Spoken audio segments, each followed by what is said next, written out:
Cambridge ILTS 3 by the University of Cambridge Local Examination Syndicate. Published by Cambridge University Press. This recording is copyright. Cassette 1, Side 2. Test 2. You'll hear a number of different recordings, and you'll have to answer questions on what you hear. There will be time for you to read the instructions and questions, and you will have a chance to check your work. All the recordings will be played once only. The test is in 4 sections. Write all your answers in the listening question booklet. At the end of the test, you will be given 10 minutes to transfer your answers to an answer sheet. Now turn to Section 1.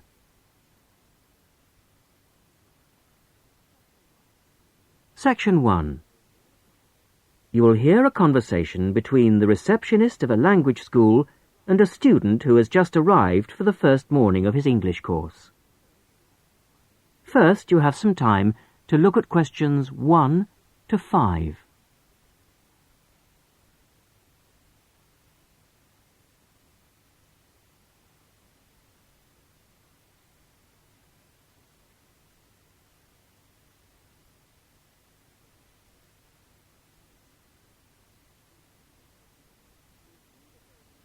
You will see that there is an example which has been done for you. On this occasion only, the conversation relating to this will be played first.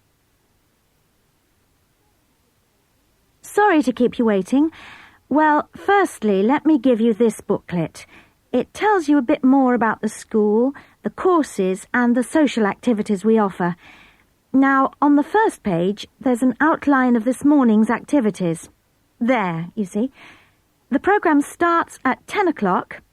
Try not to be late, as it's a very full day. The programme begins at 10 o'clock, so 10 o'clock has been written against the answer. Now we shall begin. You should answer the questions as you listen, because you will not hear the recording a second time. Listen carefully to the first part of the conversation and answer questions 1 to 5. Sorry to keep you waiting. Well, firstly, let me give you this booklet.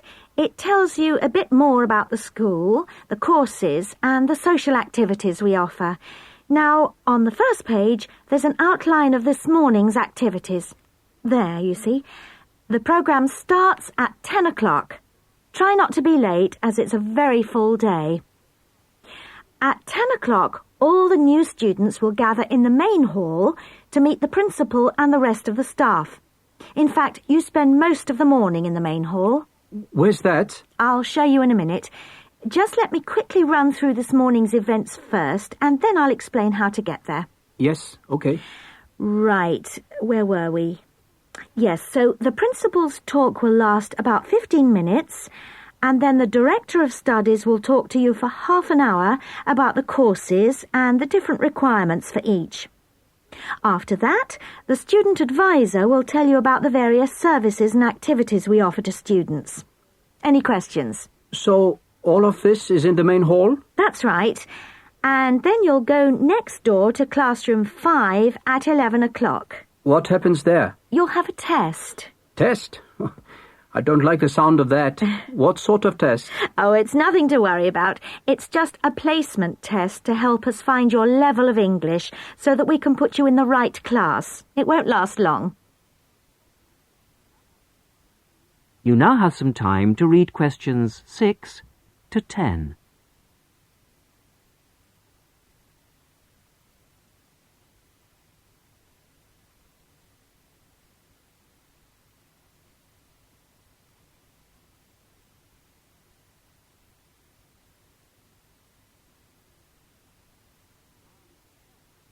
Now listen carefully and answer questions 6 to 10. But how do I find the main hall? Right. If you look on the back of the booklet I gave you, you'll see a map of the school. Let me show you. Look, you came in through the main entrance here, And now we're here at reception. Now, to get to the main hall, you walk on to the end of this corridor in front of you, and then you turn left. Walk along past the language laboratory, and then past the library, which is next to the language lab on the same side, and facing you is the main hall at the end of the corridor. You can't miss it. So it's next to the library, in fact? Yes, that's right. I should be able to find that. And do you have a computer laboratory? Yes, we do. Could you tell me where that is? Certainly, yes. You go down to the end of this corridor again, but this time don't turn left, turn right away from the main hall. The computer lab is immediately on your right, OK? Mm-hmm. And where's the staff room in case I need to find a teacher at some stage? The staff room is near the main entrance, on the left over there, just opposite the reception desk. In a day or two, I'm sure you'll find your way around very easily. Oh, one last thing. Is there a student common room? Oh, yes, I forgot to mention that. It's this area here, very close to where we are now, to the right of the reception desk as you come in the main entrance. There's tea and coffee facilities there. Great. Thank you very much. You're welcome. That is the end of section 1. You will now have half a minute to check your answers.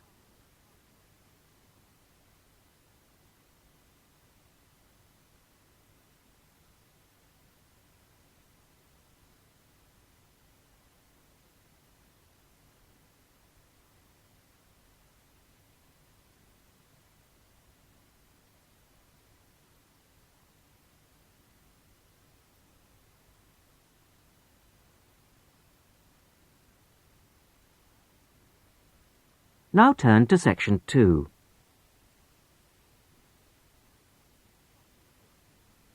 Section 2.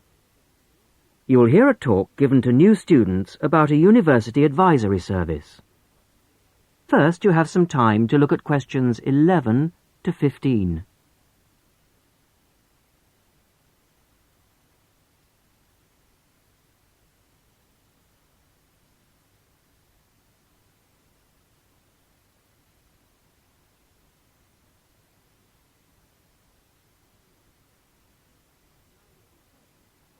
Now listen carefully to the first part of the talk and answer questions 11 to 15. Hello, everybody, and welcome to this informal meeting about the University Helpline. The helpline was set up 10 years ago by the Students' Union, and it aims to provide new students to the university with a service that they can use if they need information about practical areas of student life that they're unfamiliar with. Let me give you some examples of the type of help we can offer. We can provide information on financial matters.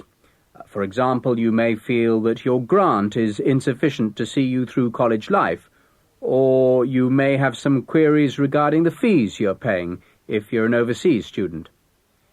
In both cases, the helpline would be able to go through things with you and see what the outcome might be.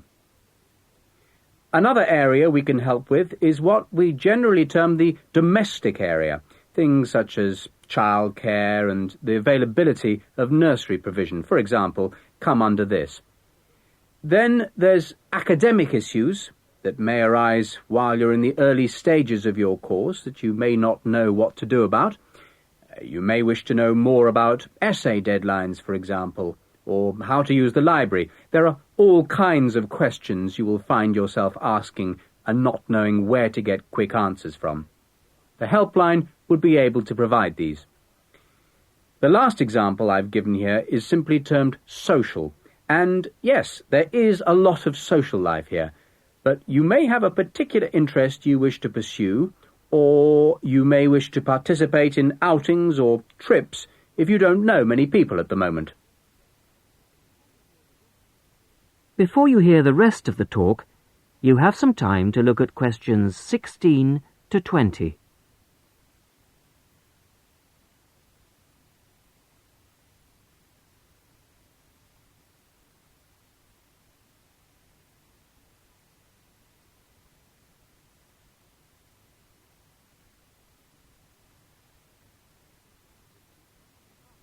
Now listen and answer questions 16 to 20. Let me give you some details so that you know where to go and who to see if you want to pay us a visit. Generally, you'll see our helpline officer, Jackie Kouachi. That's Kouachi. Jackie is a full-time employee of the Student Union, and she works in the Student Welfare Office. That's the office that deals with all matters related to student welfare, and it's located at 13 Marshall Road. I have some maps here for those of you who haven't been there yet. If you wish to ring the office, the number is 326-9940. That's 326-9940. The office is open between 9:30 and 6 o'clock on weekdays and from 10 to 4 on Saturdays. And there'll be somebody there, usually Jackie or myself, between those times. If you want to make an appointment, you can phone or call at the office in person.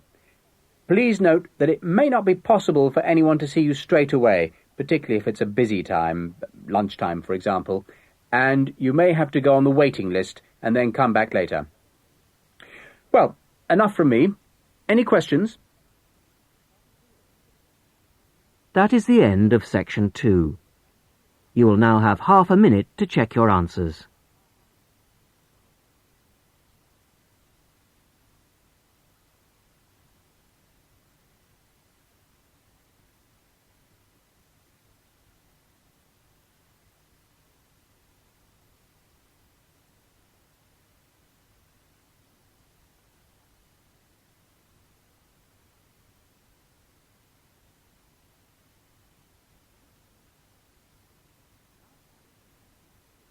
Now turn to section 3.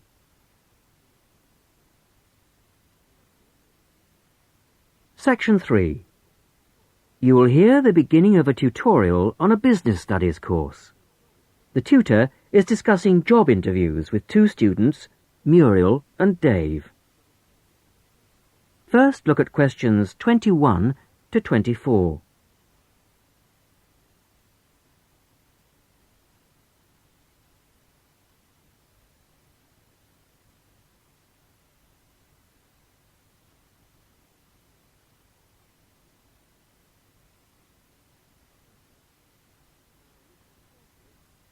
Now listen carefully and answer questions 21 to 24. Good morning. Good morning. Morning. So, we've looked at various aspects of staff selection this term, and I think by now you should be beginning to see how much more there is to it than just putting applicants through a short interview or asking the right questions. Yeah. So, I think you should be ready for today's tutorial on matching the person to the job. We're going to talk today about the importance of choosing that all-round right person. Right, so we have to put ourselves into the role of the manager or supervisor. Yes, and then we're going to imagine how different applicants would fit into the team or group they have to work with. We'll look at some examples later. It's just theoretical at the moment. Yes. The point is, you can select someone, even a friend, who has all the right qualifications, degree, certificates, whatever. You can also check that they have a lot of experience, that they've done the sort of tasks that you want them to do in your office already, in a similar environment. But if they start work, and you realise that they just don't get along with everybody else, that, say, they've got sharply contrasting views on how something will work, well, with the best will in the world, you may be backing a loser. Wouldn't it be just a question of company training, though? Not always, particularly in a team situation. And I think it's important to think in terms of that type of working environment. People have to have faith in each other's ability to carry out the task their boss has set them. They have to trust that everyone will do their part of the job. And you can't necessarily train people for this. But it's like trying to find out what someone's personality is like in a job interview. I mean, you just can't do that. even if you try, you won't find out what they're really like until they actually start work. Well, in most interviews, you usually ask candidates questions about their hobbies and what they like doing in their spare time, that sort of thing. So, employers are already involved in the practice of, well, doing part of the task. But it doesn't tell you anything. It doesn't tell you if they're easygoing or hate smokers or whatever. Well, arguably, it does give you a bit of information about an applicant's character. Now look at questions 25 to 30.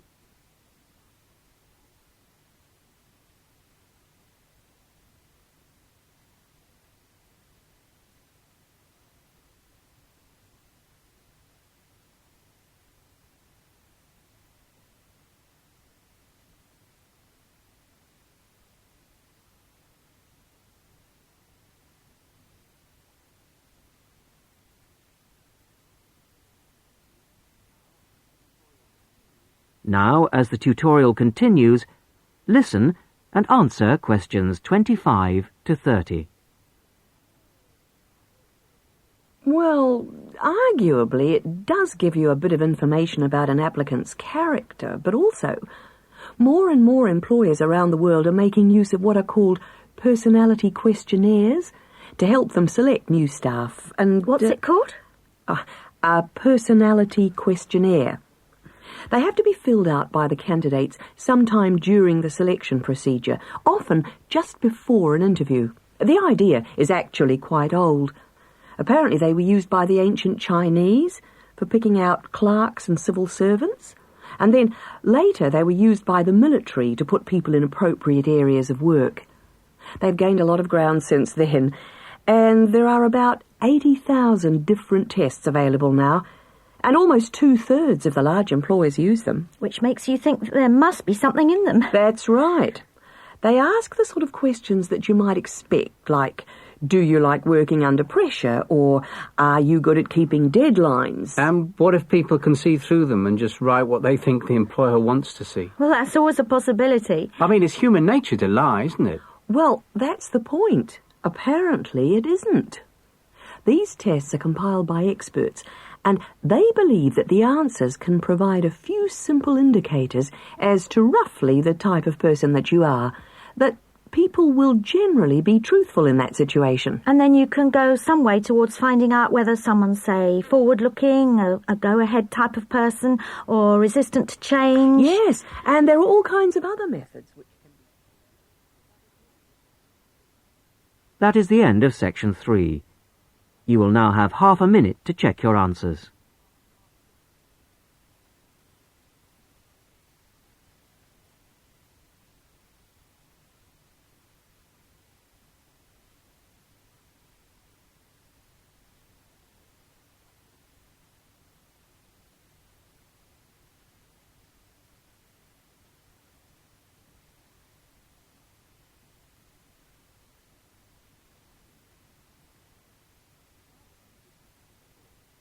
Now turn to section 4.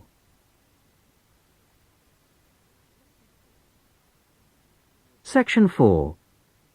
You are going to hear a talk given by a student to a tutor and a group of fellow students in a seminar. First, you have some time to read questions 31 to 34.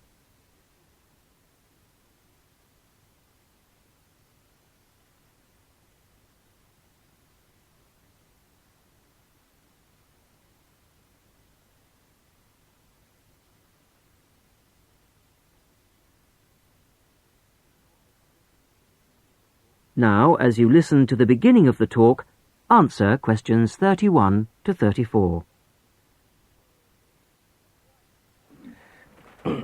Right. Are we all here? Okay.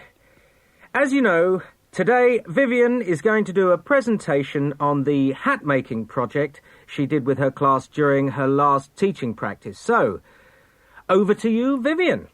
Thanks. Mr. Yardley has asked me to describe to you the project I did as a student teacher at a secondary school in London. I was at this school for 6 weeks, and I taught a variety of subjects to a class of 14-year-old pupils. The project I chose to do was a hat-making project, and I think this project could easily be adapted to suit any age. So, to explain the project. After we'd done the research, we went back to the classroom to make 2 basic hat shapes using rolls of old wallpaper. We each made, first of all, a conical hat by, well, if I show you now, cutting out a circle and then making one cut up to the centre and then, overlapping the cut like this. A conical hat that sits on your head. The other hat we made was a little more complicated. First of all, we cut out a circle again, like this. Then you need a long piece with flaps on it. I've already made that bit, which I have here. You bend the flaps over and stick them with glue or Pritt stick to the underside of the circle, like this. Again, I've prepared this so that I don't get glue everywhere. The pupils do, of course, so you need plenty of covers for the table. And there you have a pillbox hat, as in pill and box. Now, variations and combinations of these 2 hat shapes form the basis of the pupils' final designs. Now you have some time to look at questions 35 to 40.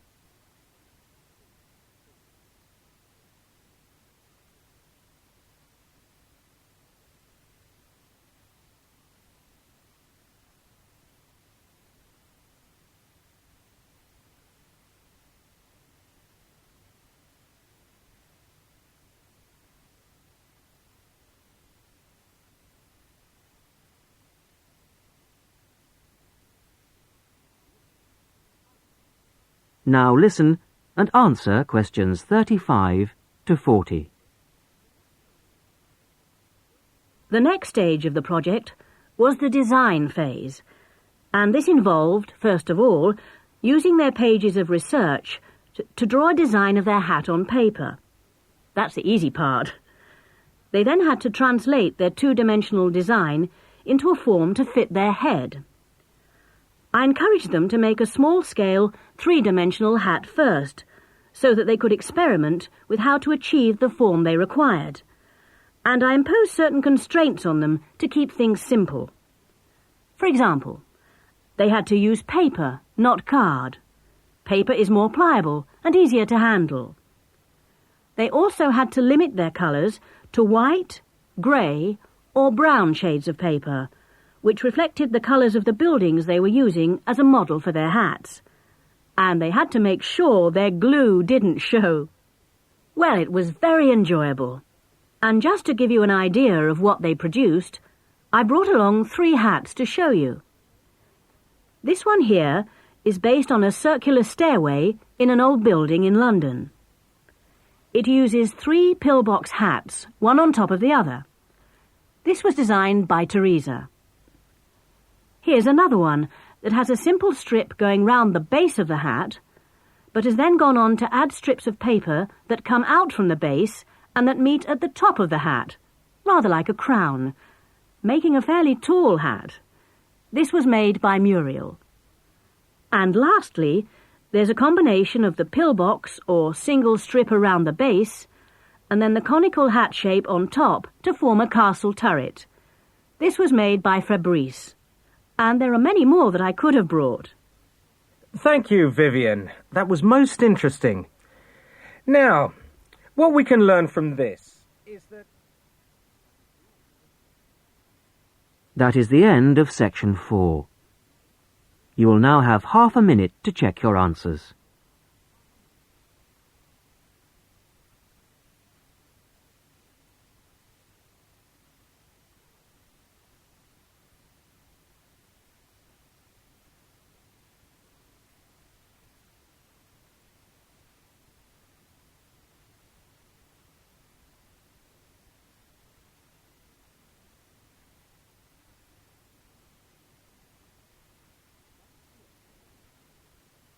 That is the end of the listening test. In the IELTS test, You would now have 10 minutes to transfer your answers to the listening answer sheet.